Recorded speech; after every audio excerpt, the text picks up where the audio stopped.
Panginoon, salamat sa lahat ng tulong mo sa akin. Thanks for always being there to guide me and to direct my path. Salamat sa laging handang sumuporta sa akin, Panginoon. Panginoon, kayo po ang gagawin naming lakas. Alam po namin na kaya nyo kaming tulungan. Kaya nyo kaming bigyan ng solusyon sa aming mga problema na nagpapahina sa amin. Marami po ang mga dumadating sa aming mga buhay ngayon, Panginoon. Marami ang nagiging hadlang sa aming plano at mga pangarap. Alam po namin na iisa-isahin niyong tatanggalin ang mga ito bilang bahagi ng pag-aalaga niyo sa amin. Panginoon, alam po namin na hindi na magtatagal ang mga nagpapahirap sa aming problema. We know these are just trials that will make us stronger as a believer. Hindi rin kami makikinig sa mundo na wala ng pag-asa ang aming kinalalagyan. Alam po namin na kayo ang pag-asa namin. Sa inyo kami kakapit at laging lalapit.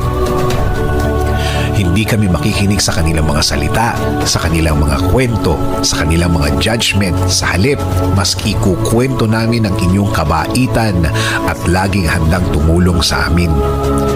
Sasabihin din namin sa kanila, Panginoon, na hindi lang ngayon nyo kami tinulungan, kundi matagal na natulungan nyo na kami dati at alam namin na tutulungan nyo rin kami ulit, Lord. Kaya Panginoon, the more na mas maraming problema ang dumarating, the more na sa inyo kami titingin at magkukonsentrate kaysa tumingin kami sa kinalalagyan namin. Mas titingin kami kung gaano kayo kalaki sa aming buhay. Alam namin, Lord, na ang mga araw na darating ay magiging iba. Ang mga araw na darating ay babago ng sitwasyon. Dahil alam namin, Panginoon, na uumpisahan niyo na ang pagtulong sa amin. Kaya ngayon pa lang, Panginoon, salamat, maraming salamat, Panginoon.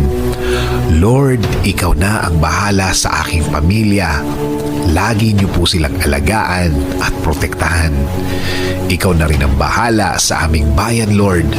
Tuluyan niyo rin pong i-bless at pagalingin ngayon at sa mga darating na araw.